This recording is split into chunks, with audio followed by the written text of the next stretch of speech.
여러분 안녕하세요. Hello everyone. Welcome back to Korean Fluency Journey. 여러분, it's 2025. It's New Year, and I congratulate you everyone on this new year. So if you are going to learn Korean for the first time, or if you're already learning Korean and want to improve, in these videos, I'm going to share some of the important topics that will be helpful for beginner learners as well as for intermediate learners because I am going to make videos that will help you to arrange your knowledge in Korean. So, and today is one of the most important topics in my opinion. Most teachers or people, they do not prefer diving deep into the Korean grammar, but my approach to teaching Korean is a bit different. First, I want my students to know all the details. I mean, not all of the details like in Korean language, but the general details about the Korean grammar structure. So, and that is the parts of speech is one of them.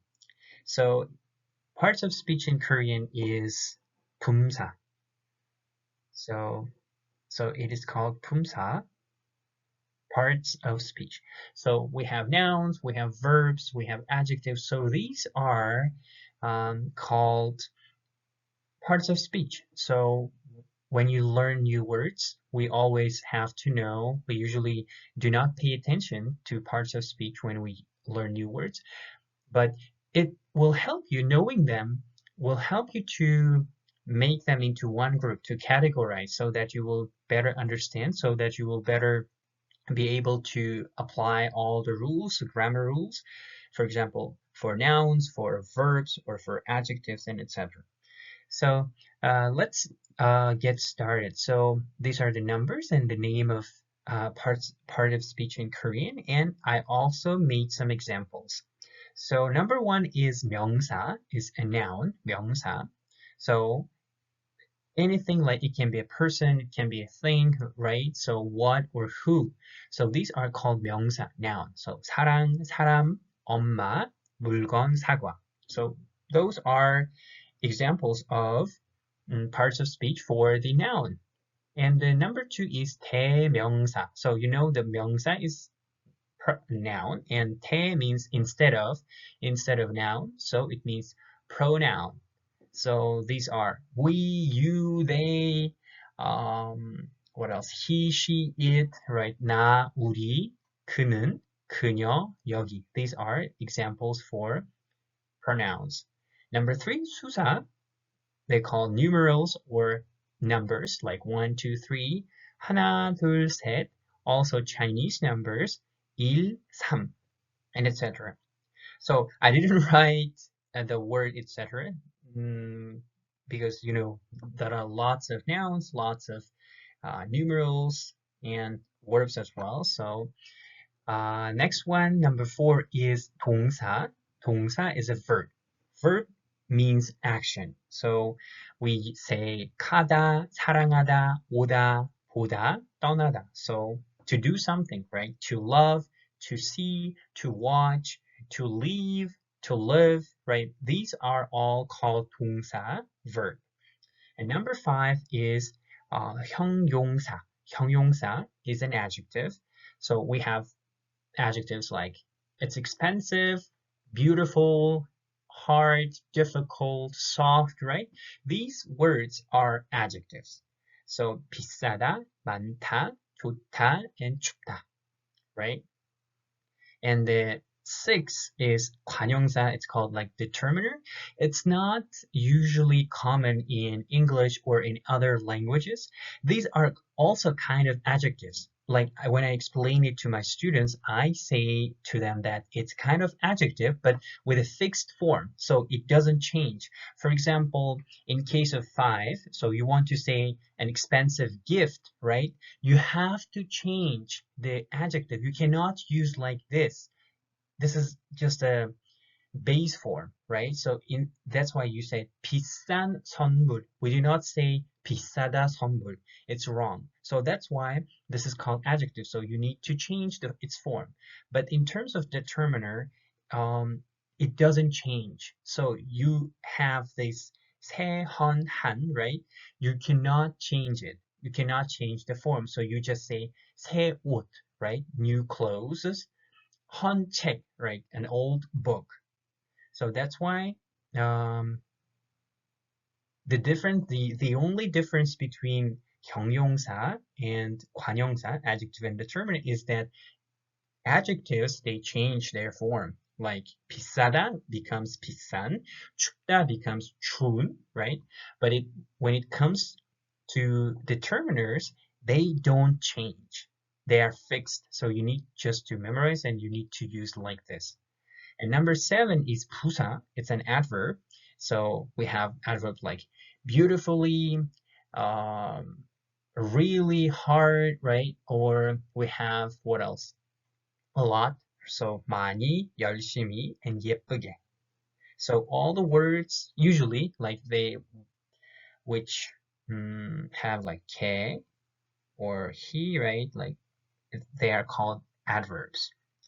And number 8, 감탄사. 감탄사. It's an exclamation words.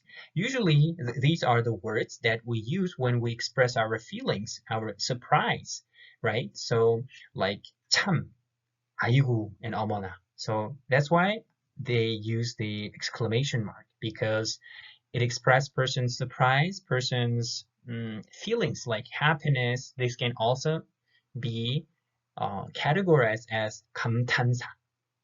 아이고, 어머, like 어머나. These words are also called 감탄사.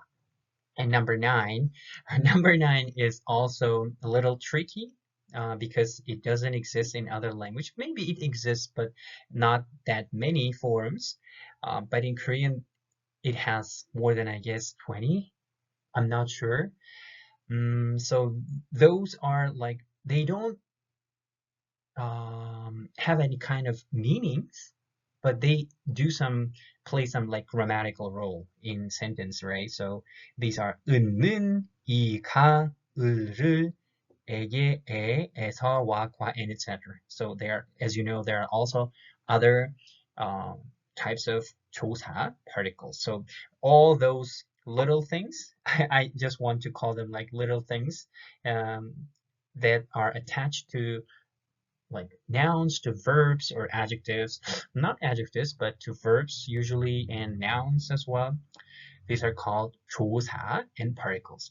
So I don't want you or any other learners to memorize all these names of parts of speech in Korean. You don't have to, but if you know the categories, right? Oh, it's a noun, it's an adjective, it's a verb. So it will make your like studying journey far easier. Like you might not believe me, but when you have a certain like group, right, categorization of words, it will make the process much easier when it comes to learning new words, when it comes to analyzing the sentences, right, and when it comes to making up sentences in Korean. So yeah, that's it. That's what I wanted to share with you. Um, Most like students, learners, when they don't know how to start, what to start with learning Korean, I just recommend you to uh, remember this table, right? Because it's almost similar in all languages. Because we have nouns, we have verbs in English, we have in Russian, we have in Korean, right?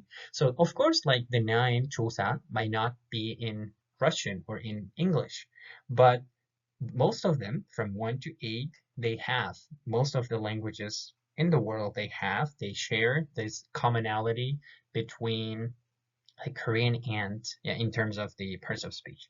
So I hope you find this video helpful, and I'll be happy to read your comments or anything you want to leave in the comments box.